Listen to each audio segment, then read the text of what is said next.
tunapaswa jiheshimia sasa tuko akula. Usipige mwingine aseme amenyota kunyama. Il ne faut pas jouer à table. C'est Eliora. Il ne faut pas manger en désordre. Moi c'est Caleb. Il ne faut pas manger et tu parles. Mon nom c'est Wendy. Bye. Il faut pas manger à table et si pas réveiller à bout. Il y a nourriture à table. Je pense que la radio, c'est un outil où on est libre de donner ses arguments, ses propositions aux maires de ville et même au président. Bonjour chers auditeurs et auditrices et bienvenue à l'émission Watoto Radio sur votre radio préférée. Aujourd'hui, nous parlons de troubles de concentration et baisse de motivation à l'école liés au sommeil chez les enfants. Savez-vous que un mauvais sommeil peut être à la base de la chute des résultats scolaires d'un enfant, peu importe ses efforts fournis en classe? Loin d'être une simple pause, le repos nocturne joue un rôle essentiel dans la croissance intellectuelle, psychologique et physique de l'enfant. Des recherches menées à Montréal par l'Université de McGill et à l'Institut universitaire en santé mentale Douglas ont montré que les enfants qui bénéficient d'un repos suffisant obtiennent de meilleures notes en français et en mathématiques, deux matières clés pour leur parcours éducatif. Ces résultats confirment que des nuits de qualité constituent un pilier fondamental pour l'apprentissage et les performances en classe, au même titre que l'assiduité ou le travail régulier à la maison. Kipindi Watoto Radio hakuna noma.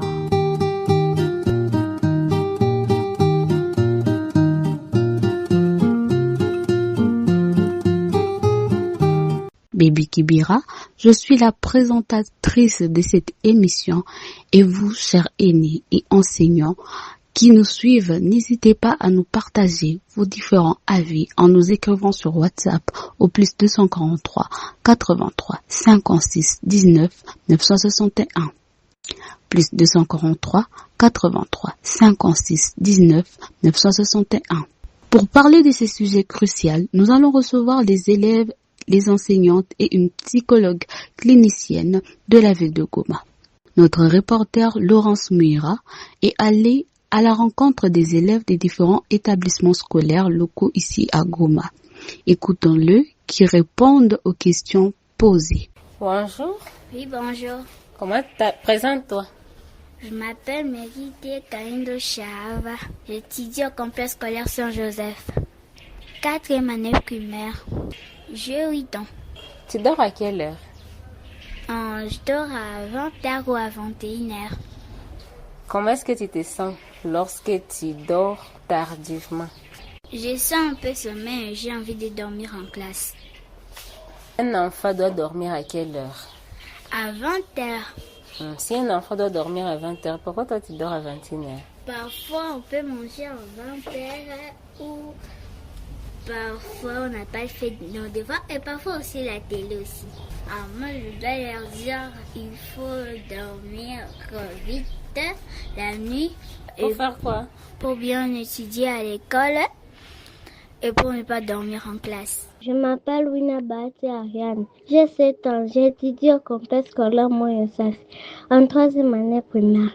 Je dors à 21h. Je lis la Bible et je prie avant de dormir. Lorsque je dors avec retard, je me sens des malaises en classe et j'ai tendance de dormir. Bonjour. Bonjour. Comment tu t'appelles? Je m'appelle Archange Lukwebo. Tu étudies où? Au groupe scolaire Mater Dei, 2e. Je dors à 20h. Avant de dormir, tu fais quoi? Je suis la télé un peu et puis je pars dormir. Que font aussi vos enfants avant de dormir? Ou quelle est la plus grande difficulté que vous rencontrez pour faire coucher vos enfants à l'heure que vous estimez bonne pour eux de dormir? Écrivez-nous sur WhatsApp au plus 243 83 56 19 961. Plus 243 83 56 19 961. Place maintenant au témoignage des deux enseignantes qui se sont exprimées toujours au micro de Laurence Muira. Bonjour madame. Bonjour, c'est Ruth Yango, je suis enseignante en 3e année maternelle. L'enseignant étant l'observateur privilégié des conséquences directes du manque de sommeil sur l'apprentissage. Selon vous, quels sont les signes physiques ou comportementaux qui permettent de deviner immédiatement qu'un élève n'a pas assez dormi? On peut remarquer souvent qu'un élève manque de sommeil lorsqu'il a les yeux lourds, baille souvent, pose la tête sur la table, manque d'énergie ou semble irritable. Et certains deviennent même agités et ont du mal à rester concentrés. Avez-vous remarqué une différence de performance entre les leçons données le matin et celles de l'après-midi chez ces enfants? Bien sûr que oui, généralement les enfants fatigués ont un peu plus d'énergie le matin, donc ils suivent mieux les leçons. Et l'après-midi, la fatigue augmente souvent et deviennent plus distraits, plus lents et moins motivés. Et comment gérez-vous un enfant qui devient irritable à cause de la fatigue sans le décourager? D'abord, la première chose que je fais, c'est rester patiente et bienveillante. Et je dois le parler calmement. Aussi, une autre chose que j'essaie de faire, c'est lui donner des consignes simples, lui donner des petits compliments et si possible, lui accorder un petit moment de repos et faire au moins une activité plus légère.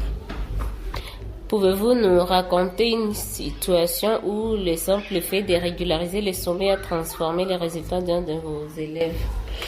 Bien sûr que oui, j'avais un élève qui arrivait souvent fatigué à l'école et du coup il devenait inattentif.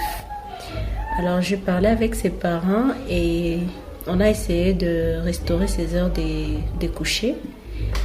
Et à quelques semaines, l'enfant était plus concentré, il participait davantage aux activités en classe et ses résultats se sont améliorés. Je suis Christelle Barungu, éducatrice à la maternelle au groupe scolaire Jacques-André Vernon. Il y a plusieurs signes qui nous permettent d'identifier directement que l'enfant n'a pas assez dormi. Il s'agit notamment de la fatigue et un peu d'agitation et l'enfant a toujours tendance à prendre la position couchée ou à dormir pendant les heures de cours. Alors, ces différents signes nous permettent de savoir que l'enfant n'a pas dormi quelquefois et d'autres fois, on se dit qu'il a peut-être des problèmes de santé, mais très souvent, c'est lié par le fait qu'il n'a pas beaucoup dormi. Il y a une très grande différence sur les points performance entre les leçons qu'on donne très tôt le matin et celles qu'on donne un peu après. Les leçons qui sont données les avant-midi, les matins, avant la récréation, sont très bien assimilées que celles qu'on donne après la récréation. Du coup, pour éviter la non-attente de notre objectif opérationnel, nous prenons les leçons compliquées, les leçons difficiles, les leçons qui demandent beaucoup plus d'attention.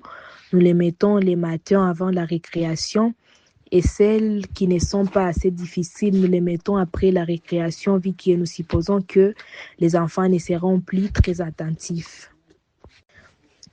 Très souvent, sans décourager l'enfant qui devient irritable pendant les heures des cours et c'est là suite à la fatigue, je demande aux enfants de faire quelques exercices de relaxation, notamment sauter, chanter, souffler. Et cela permet aux enfants de récupérer une certaine force et de se concentrer de nouveau. Et quelquefois, si je vois que ça persiste, je demande à l'enfant qui a cette fatigue de faire quelques tours au couloir, 1 ou 2 tours, et de revenir en classe. Et si tout cela n'a pas marché, je demande à l'enfant d'aller laver le visage pour voir si ça peut faire partir les sommeils. C'est un peu drôle, mais on les fait quand même pour aider les enfants à être tous au même niveau et apprendre de la même manière.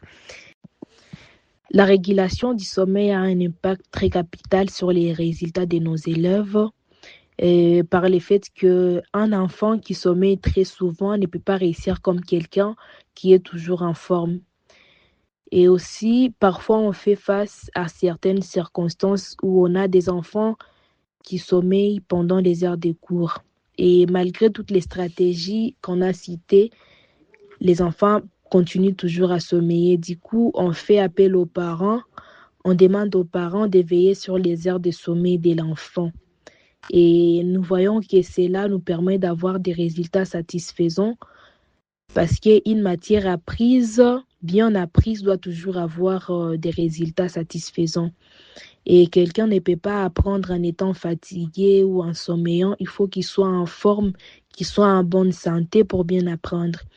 Du coup, de notre part, nous essayons un peu de demander aux parents de veiller sur les heures de sommeil de leurs enfants. Et cela nous permet d'enseigner tous les enfants sans problème et d'avoir des résultats satisfaisants. En tout cas, je peux demander aux parents de bien veiller sur les heures de sommeil de leurs enfants parce que cela peut vraiment influencer les résultats scolaires de leurs enfants. Merci. Merci beaucoup, chère enseignante, pour vos témoignages. Kipindi Watoto Radio Hakuna Noma.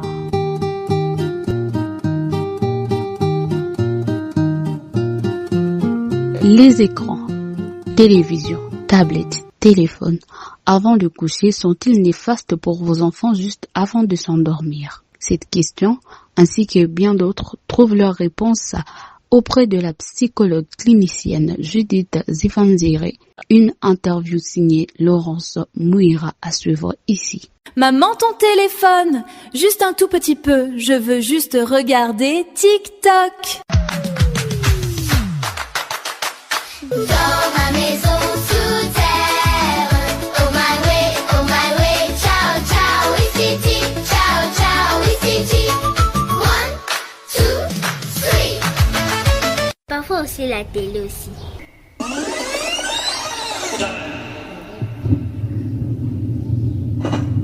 Pour bien étudier à l'école et pour ne pas dormir en classe.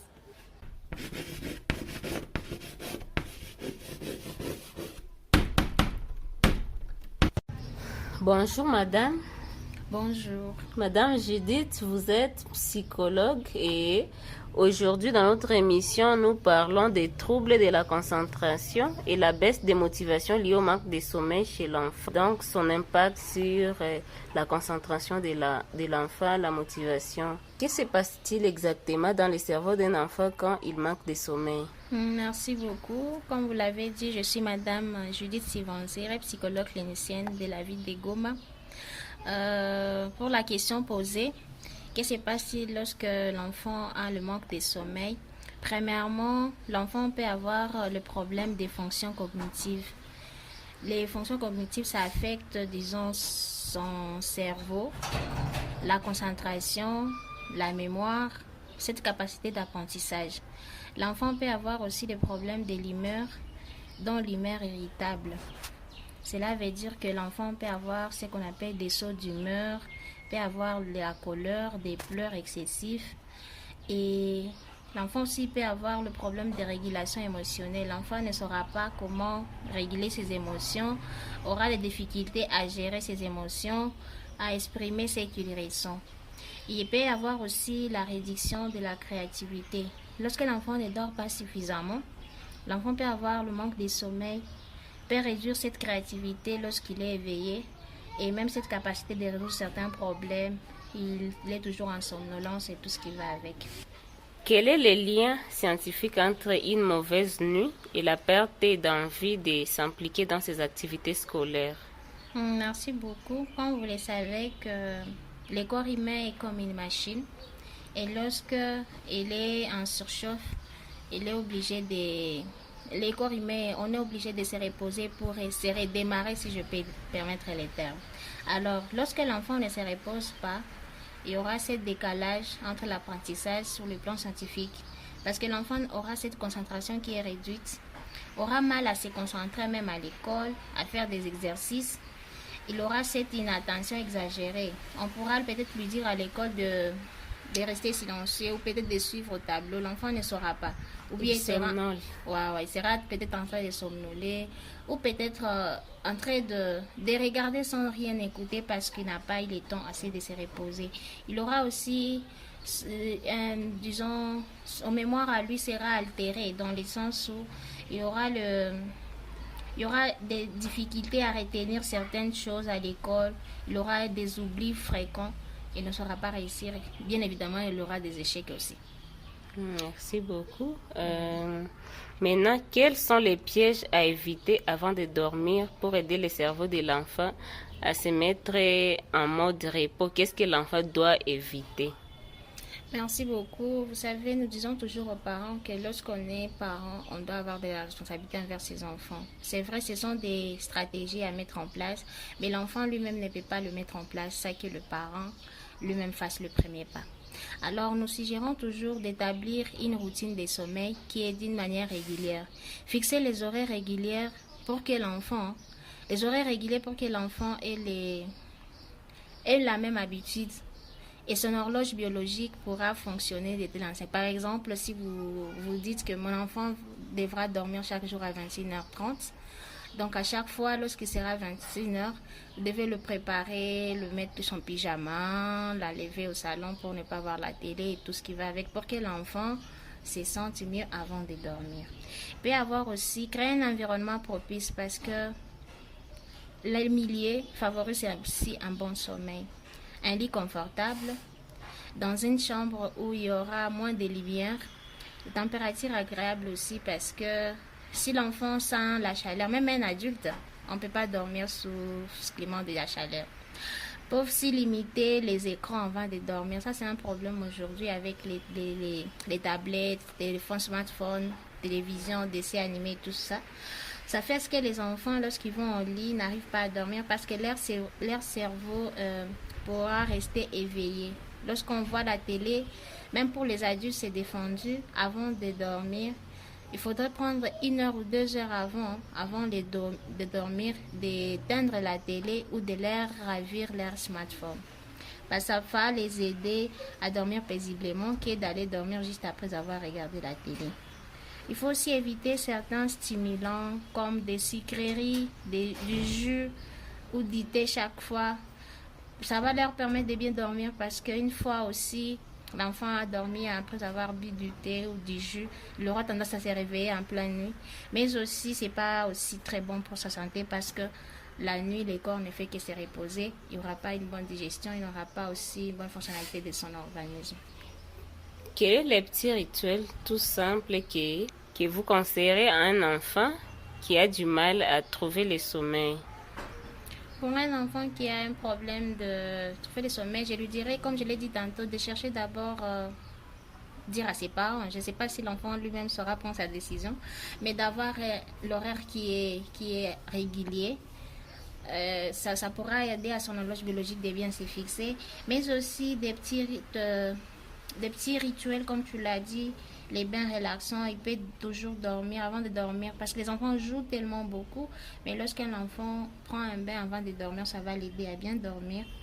Il peut y avoir des petites histoires la nuit, comme à notre époque on disait à 10 jours. On peut amener l'enfant à raconter des petites histoires dont il y a une leçon morale, l'enfant sera égayé, mais aussi des petites chansons, pas seulement sur la télé, mais si vous pouvez avoir une petite radio, vous pouvez écouter des chansons ou même via le téléphone, des petites musiques d'enfants pour détendre l'enfant, mais aussi parler de soi, parler de sa journée, comment ça s'est passé la journée, qu'est-ce que l'enfant a aimé, qu'est-ce que l'enfant n'a pas aimé, et tout ça, ça va aider l'enfant de s'égayer avant de dormir. Il peut aussi y avoir des petits exercices relaxants dans la famille, des petits dessins, des musiques, etc. Merci beaucoup, Madame Judith Sivanzire. Je rappelle que vous êtes psychologue clinicienne ici en ville de Goma. Et c'est par cet entretien que nous mettons fin à cette émission Watoto Radio d'aujourd'hui. À la présentation, c'était Baby Kibera. J'étais ravie d'être avec vous. Un immense merci à tous nos invités et participants pour la richesse de nos échanges. Je tiens également à exprimer ma profonde gratitude à toute l'équipe technique et aux membres de Watoto Radio qui ont contribué à la réalisation de ce numéro. Merci à vous, chères auditrices et auditeurs, pour votre fidélité. Restez branchés sur votre radio pour la suite de nos programmes. Au revoir.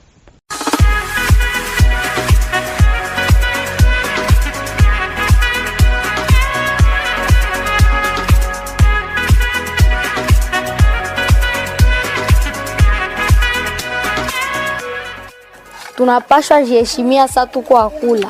Usipige mwingine asema amenyota kunyamako. Il ne faut pas jouer à table. C'est Eliora. Il ne faut pas manger en désordre. Moi, c'est Caleb. Il ne faut pas manger et tu parles. Mon nom, c'est Wendy. Bye. Il ne faut pas manger à table et si pas réveiller à bout. Il y a nourriture à table. Je pense que la radio, c'est un outil où on est libre de donner ses arguments, ses propositions au maire de ville et même au président.